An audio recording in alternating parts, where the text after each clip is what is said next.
오늘은 스바냐서 말씀을 함께 나눕니다. 조금 넓은 의미에서 스바냐는 소선지서라고 하는 장르 안에 있습니다. 구약 성경의 말씀 중에 대선지서가 있고 소선지서가 있는데 분량을 가지고 그렇게 구분을 하는 것입니다.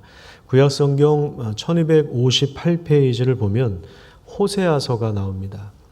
그리고 구약 성경의 맨 마지막에 나와 있는 책이 말라기죠. 그래서 호세아부터 말라기까지 12권의 책을 소선지서라고 합니다. 호세아서에서는 하나님께로 돌아와라, 이스라엘 백성들아 돌아와라, 그렇게 간절히 호소하는 그런 하나님의 음성이 들려옵니다. 말라기에서는 하나님께로 돌아올 수 있도록 하나님이 길을 마련하실 것이다, 의로운 해가 떠오를 것이다, 하나님 보내실 메시아를 통해서 돌아오게 하시는, 자기 백성들을 돌아오게 하시는 그런 하나님의 은혜를 증거하고 있고 예고하고 있죠. 그래서 호세아, 소선지서에 처음 나오는 호세아서와 마지막에 나오는 말라기서가 이렇게 주제가 이렇게 묶여 있죠. 서로 연결되어 있어서 요즘에는 구약을 전문적으로 연구하는 학자들이 이 소선지서가 12권이 각각 개별적인 책이 아니라 이 책을 한 권으로 보는, 하나의 어떤 흐름으로 보는 그러한 주장들을 최근에는 많이 하고 있습니다. 그래서 실제로 이 소선지서를 우리가 읽어보면 공통적으로 나오는 내용이 바로 이제 이스라엘 백성들의 죄에 대한 하나님의 심판이며 그리고 회복에 대한 이야기를 다루고 있습니다. 우리가 소선지서를 읽을 때는 이 점을 염두에 두고 읽으면 좋습니다. 한국교회가 가진 문제 중에 가장 심각한 것은 바로 이 믿음에 대한 오해입니다. 믿음을 인간의 열심과 동급으로 생각합니다. 그래서 얼마나 기도를 뜨겁게 하느냐, 그리고 얼마나 찬양을 신나게 부르고 많이 부르고 그리고 많은 사람들이 동원되느냐, 얼마나 간절하게 예배를 드리느냐, 얼마나 사람들을 많이 끌어모았느냐, 얼마나 열심을 내었느냐, 이런 것을 믿음이라고 생각을 하는 것입니다. 우리가 어떤 집사님 볼 때 저분은 믿음 있는 분이야, 그러면 교회에서 뭔가 열심히 하는 분으로 우리도 인식을 하고 있지 않습니까? 그러다 보니까 믿음 생활이라고 하는 것이 그냥 예배당 안에서의 어떤 종교적인 열심으로 대체되는 것은 아닌가, 이런 생각을 가질 수가 있습니다. 그래서 믿음을 구원에 대한 그냥 지적인 동의 정도로만 이해하려고 합니다. 그러다 보니까 예배당 안에서 열심히 기도하고 또 예배도 드리고 봉사도 하고 그리고 교세를 확장하는 것에 대해서 전도도 열심히 하고 그런 부분에 대해서는 그동안에 한국교회가 너무 열심히 했고 잘 해왔어요. 이건 좋은 겁니다. 그거 잘 해왔어요. 그런데 좀 안타까운 것이 뭐냐면 예배당 바깥에서 어떤 사회적인 정의를 세우는 일들, 또 공의의 문제에 있어서는 그렇게 큰 관심을 두지 않습니다. 이 부분이 우리 한국교회가 가지고 있는 가장 취약한 부분 중에 하나인데요. 그래서 이제 나타나는 현상이 크게 두 가지가 있습니다. 첫 번째는 누군가 사회에서, 나라에서 권력을 가지고 불의한 일을 행할 때 거기에 저항하지 않고 기도만 하는 그런 사람들이 많았습니다. 이때 이제 내세우는 논리 중에 하나는 정치와 종교는 분리되어야 된다, 이런 주장을 하면서 기도만 하자, 그렇게 이야기를 하죠. 하지만 권력자들과 결탁해서 인간의 욕망을 채우는 일에는 종교 분리를 주장하지 않습니다. 그때는 마치 종교와 정치가 합일이 된 것처럼 그렇게 생각을 하죠. 그러다 보니까 나타나는 현상이 뭐냐면 교회가 정치에 이용을 당하고요. 또 반대로 영향력 있는 목사들이 정치를 이용해서 더 큰 영향력을 행사하려고 하는 그런 이중적인 모습을 갖게 되었습니다. 그러다 보니까 오늘날의 교회가 사회적인 지탄의 대상이 되고 있는, 그냥 교회는 자기들끼리만의 천국을 누리는 사람들이다, 자기들끼리만 사고 안 치면 괜찮은데, 그런데 또 그리스도인들이 세상에서는 또 사고를 많이 치거든요. 온갖 불의한 일에, 불법한 일에 가담했는데 나중에 보니까 장로이고, 나중에 보니까 목사이고, 나중에 보니까 집사이고, 교회에서 열심히 하는 사람들이고, 이런 사람들이 사고를 치니까 이게 도대체 뭐냐. 사회에서 이렇게 보는 거죠. 여러분, 예수님은 이런 부분들에 대해서 어떻게 생각하셨을까요? 예수님이 이 땅에 오셔서 행하신 설교를 들으면 예수님은 바닐라 라떼처럼 좀 달달한 말씀을 전해주셨을까요? 그저 주의를 잘 지켜라, 11조를 잘 해라, 봉사도 열심히 해라, 건강하고 복 많이 받아라. 예수님의 메시지를 요약해보면 그런 얘기입니까? 예수님이 주신 메시지는 상당히 그 당시에도 파격적인 이야기인데요. 바로 하나님 나라가 임했다. 하나님의 그 심판이 임했다. 지금 여기 스바냐에서도 나오는 여호와의 날, 소선지서를 읽다 보면 여호와의 날이라는 단어가 많이 나오는데 그날이 임했다.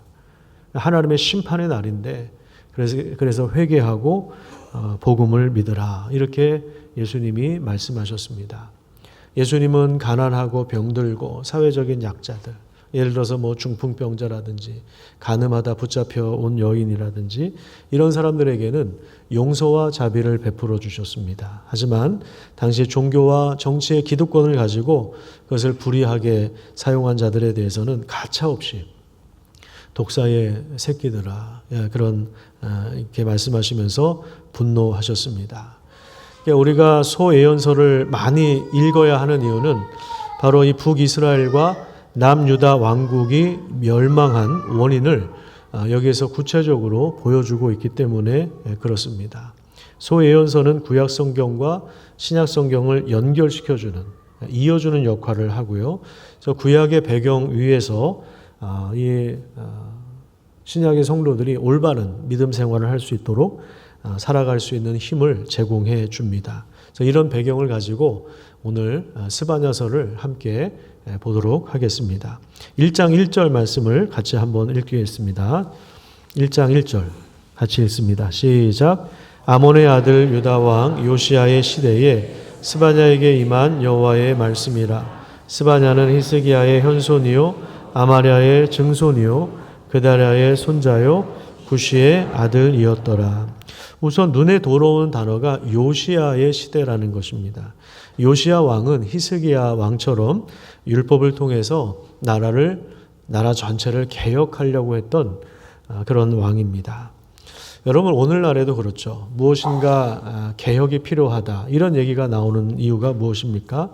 그것은 어떤 단체나 어떤 조직이나 원래 가지고 있었던 그런 목적에서 벗어나서 그 기득권을 사용해서 자기들만의 공고한 카르텔을 형성하고, 그래서 정치 권력으로 이용을 하고, 그래서 자기 입맛대로, 자기 유리한 대로 그 권력을 사용하여서 약자를 누르고 가난한 자를 착취하는 이런 일들을 전제하고 있는 거죠. 그러니까 잘못된 방식으로 뭔가 굳어진 것이 있기 때문에 개혁의 대상이 되는 것입니다. 오늘날에는 검찰도 그렇고 언론도 그렇고 사법부도 그렇습니다. 그 무엇이든지 간에 그 원래 목적에 벗어나 있으면 개혁의 대상이 되는데 바로 이 요시야 왕의 시대가 그랬다는 것입니다. 그래서 왕이 의지를 가지고 개혁을 단행했습니다. 그만큼 사회가 부패하고 타락했습니다. 우상 숭배가 만연했고요. 그리고 강한 자들이 약한 사람들을 억압했고 불의와 폭력이 가득한 그런 사회와 나라였던 것입니다. 그러니까 이런 역사적인 맥락에서 스바냐에게 하나님의 말씀이 임했습니다. 성경을 읽을 때는 분명히 성경이 쓰여진 그 당시의 배경과 맥락이 있다는 사실을 우리가 염두에 둬야 됩니다. 그래서 그 맥락 속에서 하나님이 말씀을 주시는 것입니다.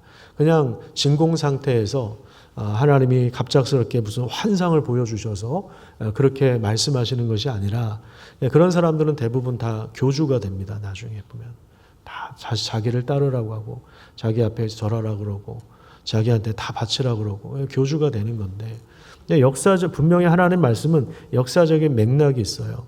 그래서 우리도 스바냐서를 읽으면서 이러한 역사적인 배경 속에서 하나님이 이런 말씀을 주셨구나. 하나님은 이런 분이시네. 이런 건 싫어하시는구나. 하나님이 일을 이렇게 진행시키는구나. 그것을 깨닫는 거예요. 그것을 깨닫고 그 다음에 오늘 우리가 사는 현실과 세상의 맥락 속에서 그럼 어떻게 적용해야 될까? 이것을 기도하고 생각하고 분별해야 하는 거죠. 그러니까 이런 과정에서 신앙이 깊어지고 풍성해지는 것이지 그냥 무조건 아멘 한다고 해서 무조건 성경을 덮어놓고 믿는다고 해서 그거는 이제 맹목적인 그거는 사실 올바른 믿음이라고 할 수가 없습니다. 이 스바냐라고 하는 이름의 뜻이 있는데요. 바로 하나님이 숨기신다 이런 의미를 가지고 있어요. 한번 따라서 볼까요? 하나님이 숨기신다. 이 말은 하나님께서 지켜주시고 보호해 주신다. 귀하게 여기신다. 이런 의미가 있는데요. 당시 우상 숭배가 만연하고 사회적인 불의가 가득한 시기에 하나님의 심판이 계속 선포되거든요. 우리가 좀 이따 읽어보겠지만 하나님의 분노의 심판이 계속 진행되는데 하나님은 그 가운데서 스바냐와 그의 가족을 숨겨주셨습니다. 그러니까 이런 세대에 숨겨주셨다는 것은 하나님이 그들을 귀히 여기셨다는 것을 의미합니다. 부패와 타락이 가득했지만 스바냐의 집안은 거기에 동요되지 않았고 하나님 앞에 신실한 자들로 남아 있었다는 것입니다. 우리 2절부터 6절까지 말씀을 한번 보도록 하겠습니다. 하나님의 심판이 선언되고 있는데요. 여호와께서 이르시되 내가 땅 위에서 모든 것을 진멸하리라. 내가 사람과 짐승을 진멸하고 공중의 새와 바다의 고기와 거치게 하는 것과 악인들을 아울러 진멸할 것이라. 내가 사람을 땅 위에서 멸절하리라. 나 여호와의 말이니라. 내가 유다와 예루살렘의 모든 주민들 위에 손을 펴서 남아있는 바알을 그곳에서 멸절하여 그마림이란 이름과 그 제사장들을 아울러 멸절하고 또 지붕에서 하늘의 별에게 경배하는 자들과 경배하며 여호와께 맹세하며 말감을 가리켜 맹세하는 자들과 여호와를 배반하고 따르지 아니한 자들과 여호와를 찾지도 않고 구하지도 아니한 자들을 멸절하리라. 여기 이제 멸절한다, 진멸한다 이게 계속 지금 반복이 되죠. 3절에 보면 심판의 순서가 어떻게 됩니까? 3절 보시면 제일 먼저 누가 심판을 받아요? 사람, 그 다음에 동물, 짐승, 새와 물고기. 그런데 이거는요 자세히 살펴보면 하나님의 창조의 순서를 뒤집은 거예요. 이것을 통해서 알 수 있는 게 뭐냐면 앞으로 올 심판을 통하여 하나님은 창조 질서를 대대로 재편하는 그런 변화를 예고하고 있는 것입니다.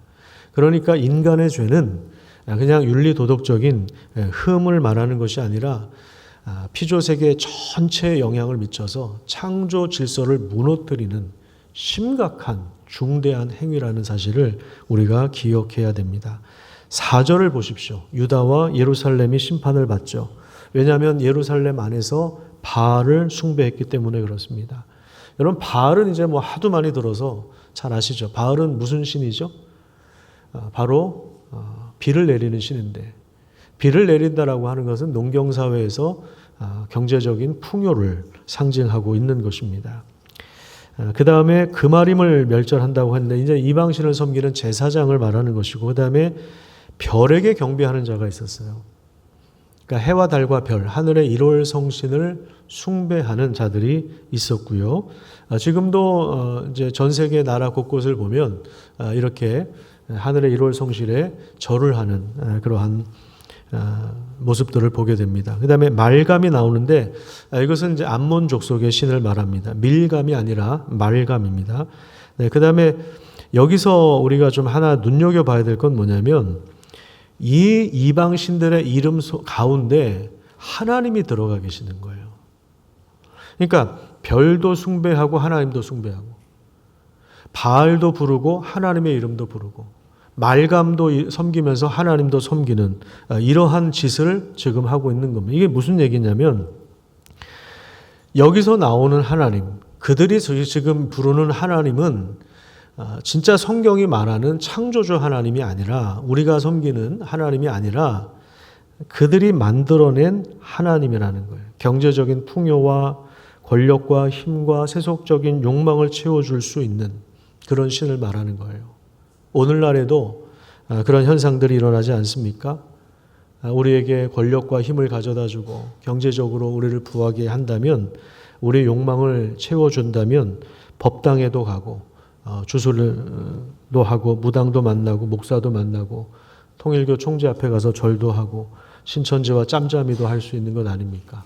오늘날에도 이런 현상들이 일어나고 있는 것처럼 이 당시에도 우상숭배가 만연해서 사회적인 불의가 가득해서 요시야 왕이 개혁을 단행할 수밖에 없었던 그런 역사적인 맥락 속에서 지금 스바냐 선지자를 통하여 하나님이 이 말씀을 주신 것입니다. 이 종교적인 타락은 반드시 사회적인 타락으로 이어지게 되어 있습니다. 그래서 1장 8절에 보면 제일 먼저 심판을 받는 대상들이 누구냐면 방백들이라고 나오죠. 이 방백들은 정치인들을 말하는 거예요. 정치 지도자들과 그다음에 왕족들, 그다음에 백성들 중에 이방인의 옷을 입은 사람들은 하나님의 말씀의 원리를 버리고 이방 사람의 가치를 받아들인 사람들을 말하는데, 그들이 심판을 받습니다. 또 9절에 보면 이들의 포악과 거짓에 대하여 하나님은 심판하십니다. 또 12절 말씀을 보십시오. 12절에 보면 찌꺼기같이 가라앉았다, 이런 표현이 나오죠. 포도주의 찌꺼기가 가라앉는 것을 상상해 보세요. 포도주의 침전물처럼 우상을 따르고 폭력과 거짓과 살인을 일삼는 자들, 거기에 안주한, 그런 삶에 안주한 자들의 삶의 모습을 말하는 것입니다. 그들은 하나님에 대해서 하나님은 복도 내리지 않고 화도 내리지 않는다라고 하면서 하나님이 세상 일에 대해서는 무관심하다, 공의를 행하지 않는다, 이렇게 주장을 하고, 그러니까 하나님을 알려고도 하지 않고 하나님을 외면하고 무시하니까 하나님의 성품이라 할 수 있는 사랑과 정의와 공의를 무너뜨리고 온갖 불법, 온갖 나쁜 짓을 세상 속에서 하는 거예요. 거기에 동조하고 그걸 주관하고, 이런 자들에게도 하나님이 심판을 명하고 계신 것입니다. 그 다음에 2장 4절부터 보십시오. 거기 보시면 이방 나라의 심판이 나옵니다. 예루살렘에 대한 심판이 선언되고 나서 예루살렘을 동서남북으로 감싸고 있는 이방 나라들도 심판하십니다. 2장 4절에 나온 가사는 블레셋을 말합니다. 8절에는 모압과 암몬, 그 다음에 12절에는 구스, 지금의 아프리카 지역을 겨냥해서 심판을 선언하십니다. 특히 8절에 보면 자기들의 경계에 대해서 교만했다, 이렇게 나오죠. 한번 따라해서 보세요. 경계에 대하여 교만했다.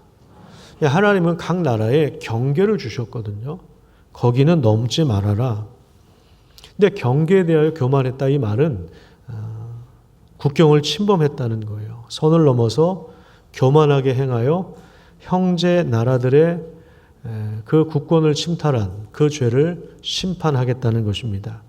일본이 자기 경계를 넘어 조선을 침략했고, 러시아가 우크라이나를 침범했고, 중국이 지금도 소수 민족을 억압하고, 미국이 강대국의 힘을 이용해서 약자들을 착취하는 것에 대하여 하나님은 선을 넘고 있네, 이렇게 지금 말씀하시는 거예요. 쟤네들 선을 넘는구나.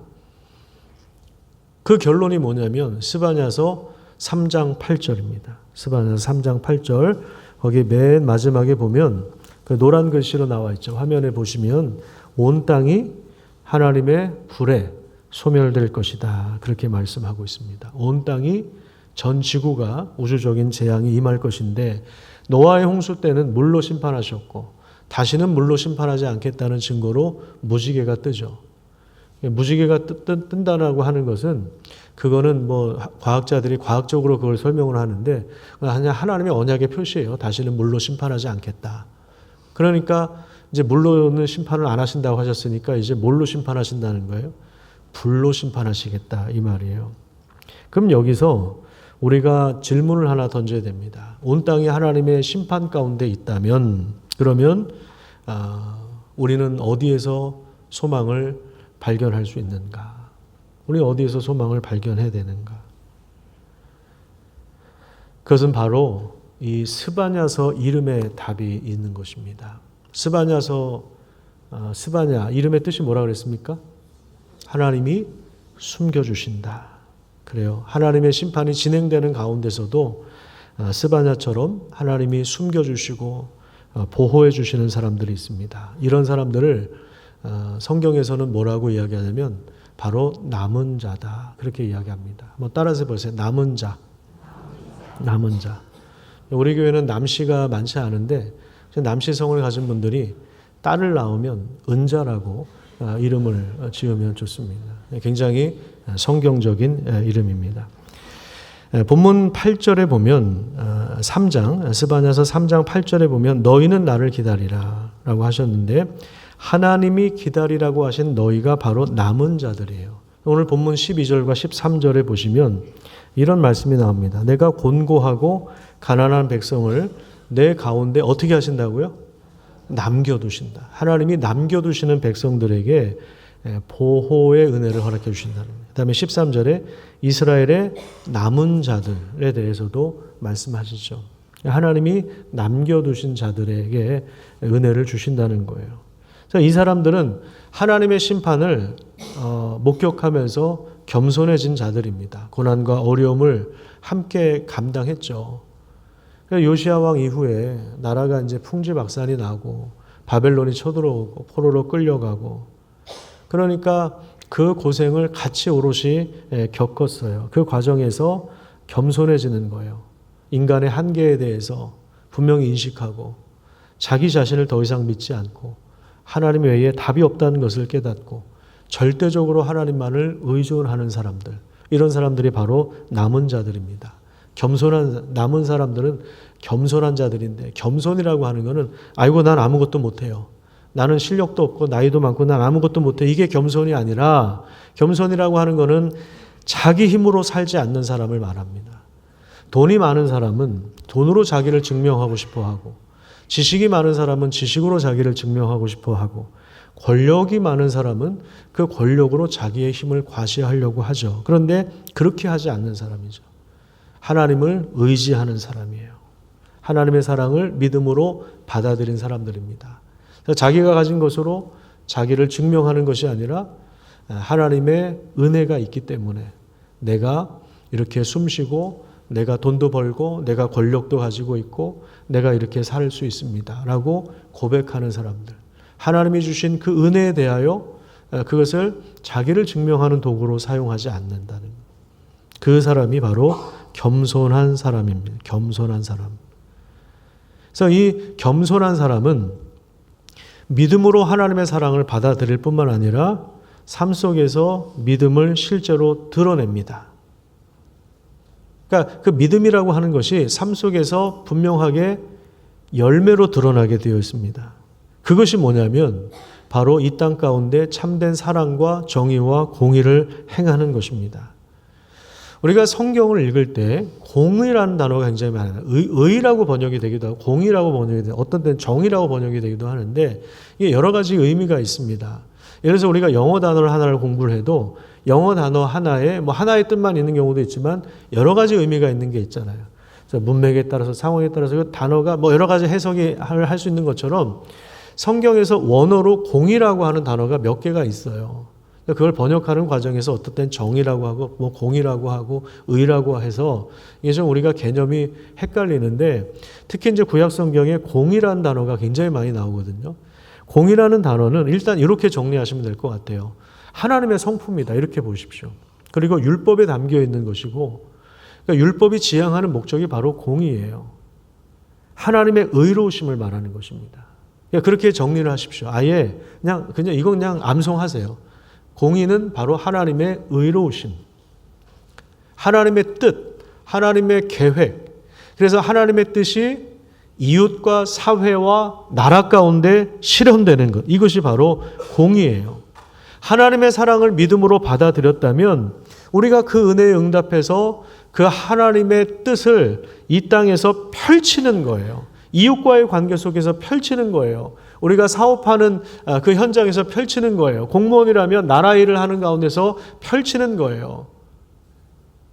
우리가 장사를 하면 그 가운데서 펼치는 거예요. 유통업을 하면 그 안에서 그걸 펼치는 거예요. 우리가 어떤 일을 하든지 세상에서 가정에서든 세상에서든 동네에서든 심지어 동대표를 맡아도 우리가 하나님의 정의와 공의를 행하는 거예요. 그게 뭐냐면 그게 바로 믿음의 원리예요. 믿음의 열매예요. 열매. 믿음이라는 것이 예배당 안에서 내가 뭐 믿어요, 주여 삼창 부르고 찬양하고 손 들고 눈물 흘리고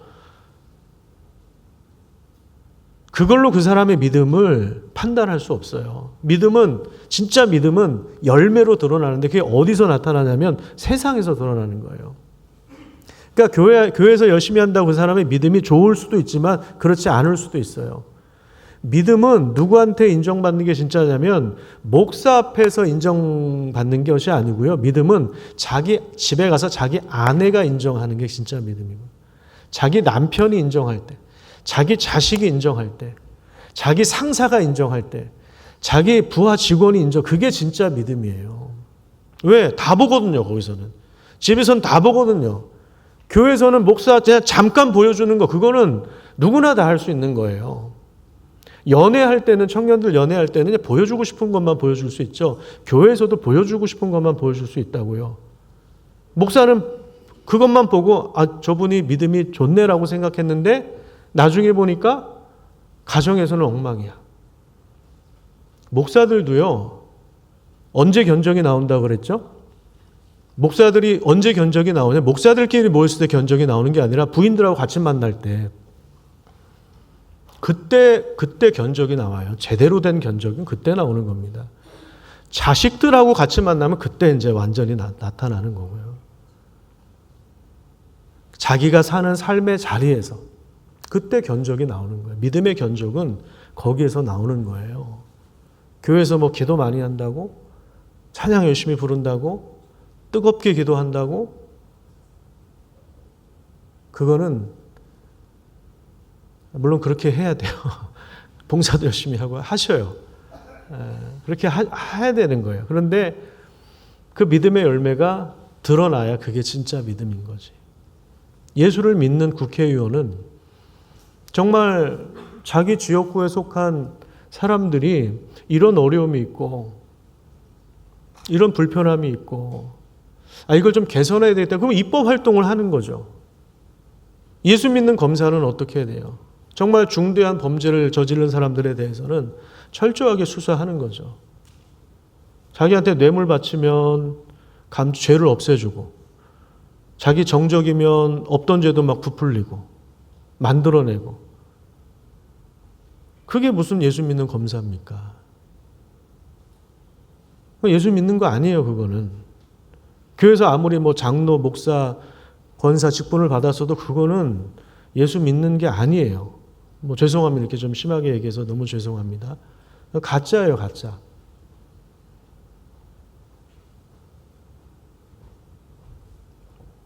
하나님을 믿는 사람이 어떻게 가정을 파탄낼 수 있어요? 어떻게 다른 여자를 건드릴 수 있어요? 하나님을 믿는 아버지가 어떻게 자식에게 폭력을 행할 수 있습니까? 그 진짜 하나님 두려워서 그게 가능합니까? 하나님을 무시하니까 그렇게 하는 거지. 하나님 없이 살아가는 사람들이나 그렇게 하는 거지. 하나님 정말 믿는 사람들은 그렇게 못해요. 내가 하나님을 인식하고 있는데 어떻게 그런 짓을 할 수 있습니까? 하나님을 내가 인식하고 있는데 어떻게 사기를 쳐요? 물건 팔아먹으려고 이용을 해요, 사람들을. 하나님 내가 인식하고 있는데 어떻게 거짓말을 해요? 하나님 제대로 믿는 게 아니에요. 예수님 다시 오실 때 내가 믿음을 정말 보겠느냐. 그러니까 교회에 뭐 몇천 명 있어도 믿음 있는 사람 2명 있을 수도 있고요. 20명 있을 수도 있어요. 저는 그게 제일 두려워요. 제일 두려워요, 그 부분이.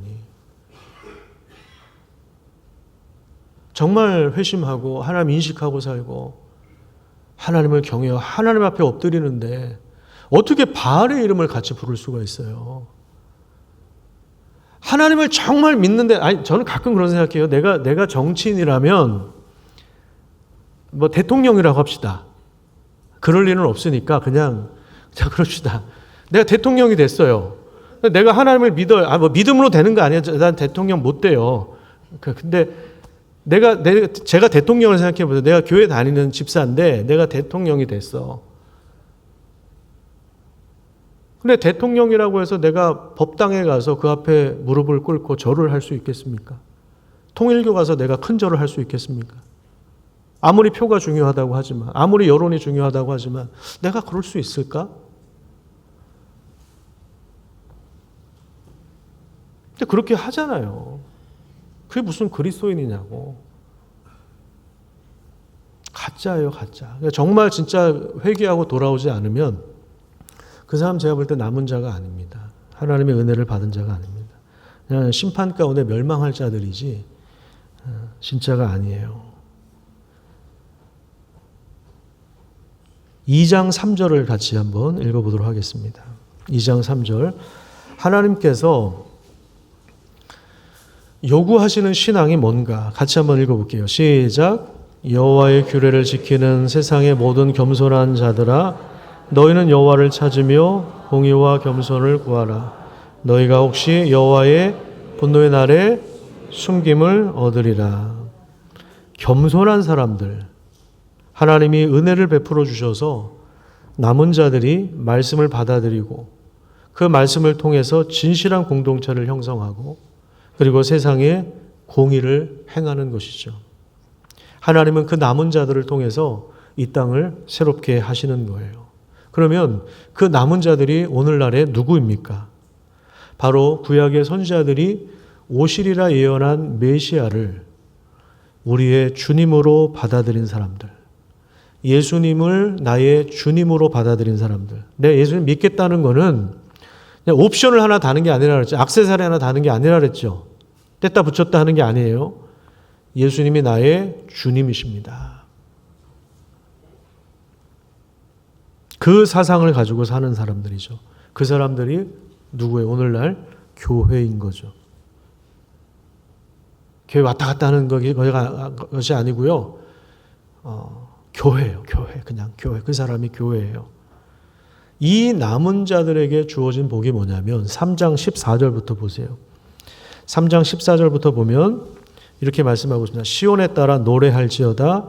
이스라엘아 기쁘게 부를지어다. 예루살렘 따라 전심으로 기뻐하며 즐거워할지어다. 여호와가 내 형벌을 제거하였고 내 원수를 쫓아냈으며 이스라엘 왕 여호와가 내 가운데 계시니 내가 다시는 화를 당할까 두려워하지 아니할 것이다. 자, 우선 14절에 노래할지어다 기쁘게 부를지어다 전심으로 기뻐하며 즐거워할 3번이나 반복하고 있어요. 이건 뭐냐면 하나님께서 마지막 때 남은 자들에게 허락하실 영광이 엄청나다는 것을 보여주고 있는 것입니다. 그 이유가 무엇입니까? 왜 그들은 기뻐할 수 있습니까? 15절에 보니까 너의 형벌을 제거하였다.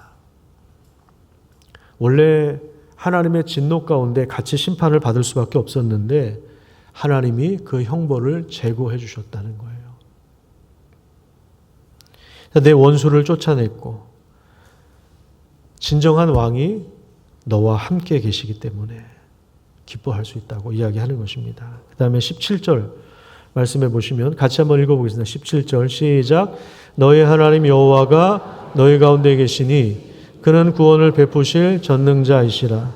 그가 너로 말미암아 기쁨을 이기지 못하시며 너를 잠잠히 사랑하시며 너로 말미암아 즐거이 부르며 기뻐하시리라 하리라. 이게 남은 자들에게 주어진 은혜입니다. 무엇보다도 하나님이 여기 보면 구원을 베풀어 주신다. 구원을 베푸실 전능하신 분이시다. 너희 하나님 여호와가 너희 가운데 계시다. 그분이 너로 말미암아 기쁨을 이기지 못하신다. 이건 엄청난 기쁨을 표현하는 것입니다. 기쁨을 이기지 못한다는 것은요, 엄청난 기쁨을 이야기하는 겁니다. 경상도식으로 하면 하나님이 억수로 기뻐하신다는 것을 말하는 거예요. 전라도식으로 하면 하나님이 허벌나게, 징하게도 있겠네요. 허벌나게 기뻐하신다. 이게 이제 허벌 라이프가 바로 여기서 나옵니다. 하나님의 그 기뻐하심을 입은 사람들이 마음이 즐거워야지. 살만 빠진다고 건강해지겠습니다. 마음이 즐거워야지. 하나님의 기쁨이 된 사람들. 충청도는 뭔지를 모르겠네요. 강원도도 제가 조사를 해보지 않았습니다. 나중에 알려주시기를 바랍니다. 하나님이 그렇게 우리를 기뻐하신다라는 거예요. 하나님이 너무 기뻐서 우리를 바라볼 때 우리를 보시고 하나님 노래하신대요. 우리만 하나님을 찬양하는 것이 아니라 하나님이 우리를 보면서 너무 기뻐서 우리를 보면서 노래를 하신다는 거예요. 그런 사람들이 바로 남은 사람들, 구원받은 사람들입니다. 여전히 세상은 어둡고 죄는 땅에 박히고 하늘에 사무칩니다. 그래서 오늘날에도 하나님의 심판이 여전히 진행되고 있습니다. 그 가운데 우리가 예수님을 구주로 영접하는 것, 믿음으로 하나님의 말씀을 받아들여서 하나님을 사랑하는 것, 이웃과의 관계에서 정의를 행하고 이 땅 가운데 공의를 행하는 삶, 그것이 바로 겸손이고 그것이 바로 믿음의 열매인 것입니다. 우리는 이 땅에 남은 자로 살아가는 것입니다. 하나님이 숨겨주신 사람들, 하나님이 보호해 주신 사람들, 하나님의 은혜를 입은 사람들입니다. 겸손하게 하나님을 찾고 하나님을 구하고 정의와 공의를 행하는 하나님의 사람들로 서시기를 간절히 축복합니다. 혹시 우리 중에 아직은 예수님이 나의 삶의 주인이 되는 것을 부담스러워하거나 아직 그렇게 믿음을 갖지 못하시는 분들은 그분들도 남은 자로 서시기를 바랍니다. 하나님의 은혜가 없다면 우리 인생은 열심히 살아갈수록 더 허전하고 나중에 더 공허해집니다. 왜?